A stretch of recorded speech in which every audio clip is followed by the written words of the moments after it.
नमस्कार मित्रांनो, मुद्द्याचं बोला या यूट्यूब चॅनलमध्ये तुमच्या सर्वांचं हार्दिक स्वागत. भारतीय ग्रामीण संस्कृतीचा अविभाज्य भाग असलेल्या बैलगाडा शर्यती या महाराष्ट्रातील अनेक गावांमध्ये मोठ्या उत्साहाने आणि अभिमानाने पार पडतात. बैलगाडा शर्यत म्हणजे शेतकऱ्यांच्या कष्टाची, प्रेमाची आणि परंपरेची शान. मात्र गेल्या काही वर्षात या स्पर्धकांमध्ये अपघातांची मालिका वाढू लागल्याने चिंता व्यक्त केली जाते. विशेषतः चालकांच्या डोक्याला गंभीर दुखापत होण्याचे प्रमाण देखील अधिक वाढल्याने अखिल भारतीय बैलगाडा संघटनेने चालकांच्या सुरक्षिततेसाठी एक महत्त्वपूर्ण पाऊल उचललेले आहे. हेल्मेट सक्ती. बैलगाडा शर्यतीदरम्यान अनेकदा घडणाऱ्या अपघातांमध्ये, विशेषतः जर बैल गडबडले, अचानक वळणे किंवा नियंत्रण सुटले, तर चालक थेट जमिनीवर आदळतो आणि डोक्याला गंभीर इजा होते. काही घटनांमध्ये या दुखापती जीवघेण्या ठरल्याचंही समोर आलं आहे. यामुळे संघटनेने चालकांच्या सुरक्षिततेसाठी हेल्मेट सक्तीचा निर्णय घेतला. संघटनेचे पदाधिकारी संदीप माळी यांनी हेल्मेट वापरण्याचा प्रस्ताव मांडला आणि त्याला ठाणे, रायगड, अंबरनाथ तालुक्यातील संघटनांनी जोरदार पाठिंबा दिला. त्यांच्या पुढाकारामुळे आज बैलगाडा शर्यतीसाठी एक नवे पर्व सुरू झाले आहे. सुरक्षिततेचा, शिस्तीचा आणि जबाबदारीचा. अखिल भारतीय बैलगाडा संघटनेने 20,000 हेल्मेट वाटप केले. या या हेल्मेटचे वितरण 15,000 सदस्य व त्यांच्या चालकांमध्ये करण्यात आले. प्रत्येक गाडी मालक व चालकाला अधिकृत ओळखपत्र देण्यात आले. यामुळे कोणतीही शर्यत पार पडताना कोणत्याही शर्यतीत सहभागी होणाऱ्यांची ओळख पटवणे सुलभ झाले आहे. संघटनेने स्पष्टपणे आदेश दिले आहे की कोणत्याही बैलगाडा चालकाने हेल्मेट घालणे बंधनकारक आहे. हेल्मेटशिवाय शर्यतीत सहभागी झाल्यास 10,000 रुपयाचा दंड आकारण्यात येईल आणि त्या चालकावर 1 वर्षासाठी शर्यतीत बंदी घालण्यात येईल. तसेच बैलांना शर्यतीदरम्यान काठीने मारल्यासह 10,000 रुपयाचा दंड आकारला जाईल व गाडी शर्यतीतून बाद करण्यात येईल. ही दंड ही दंडात्मक कारवाई केवळ शिस्त राखण्यासाठी नव्हे, तर स्पर्धकांची व बैलांची सुरक्षितता यासाठी अनिवार्य करण्यात आली आहे. हेल्मेट वापरण्याचा या मोहिमेला सकारात्मक प्रतिसाद मिळाला आहे. अनेक तरुण चालक आणि बैलगाडाप्रेमी यांनी हेल्मेट वापरण्यास सुरुवात केली. यामध्ये विशेषतः नंदिवली गावातील ज्ञानेश्वर म्हात्रे यांनी शर्यतीत हेल्मेट घालून भाग घेतला आणि इतरांसोबत आदर्श ठेवला.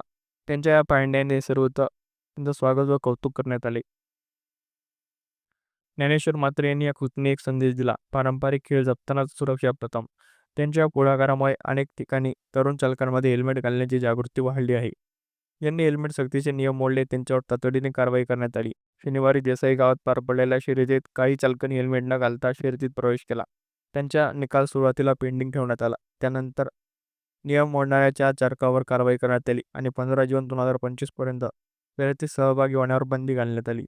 ही कारवाई संघटनेच्या नियमाची गंभीरता अधोरेखित करते आणि सर्व चालकांना स्पष्ट संदेश देते की सुरक्षिततेसाठी कोणतीही तडजोड केली जाणार नाही.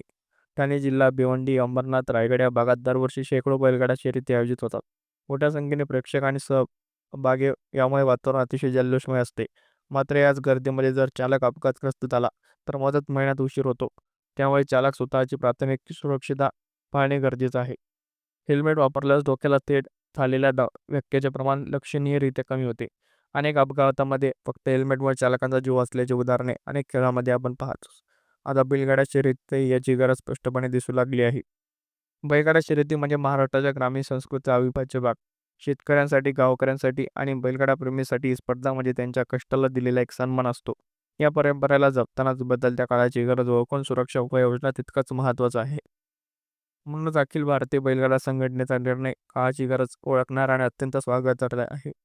यामुळे केवळ चालकांची सुरक्षितता वाढणार नाही, तर स्पर्धेचाही दर्जाही उंचावेल. संघटनेने पुढील काही महत्त्वाचे निर्णय घेतले आहेत. प्रत्येक स्पर्धकाआधी हेल्मेटची तपासणी केली जाईल. हेल्मेटची गुणवत्ता तपासण्यासाठी स्वतंत्र समिती स्थापन केली जाईल. हेल्मेट घालण्याच्या नियमाचे उल्लंघन करणाऱ्यांची यादी ठेवली जाईल व त्यांच्या विरुद्ध आवश्यक ती कारवाई तात्काळ केली जाईल. अपघातग्रस्त चालकांना वैद्यकीय मदत त्वरित मिळावी यासाठी प्रत्येक शर्यतीत प्राथमिक उपचार कक्ष असावा, असाही प्रस्ताव ठेवण्यात आला. हेल्मेट सक्तीचे निर्णय घेतला असला तरी काही चालक अजूनही या नियमाकडे दुर्लक्ष करत आहेत. त्यासाठी जनजागृती अभियान सुरू करणे आवश्यक आहे. गावोगावी शिबिरे घेऊन हेल्मेटच्या महत्त्वाबद्दल माहिती दिली जाऊ शकते. सोशल मीडियाचा वापर करून त्यामध्ये याचे महत्त्व पटवून दिले जाईल. हेल्मेट घाला, सुरक्षित राहा हा संदेश प्रत्येक बैलगाडापर्यंत प्रेमीपर्यंत पोहोचवणे हाच आपला सामूहिक जबाबदारी आहे.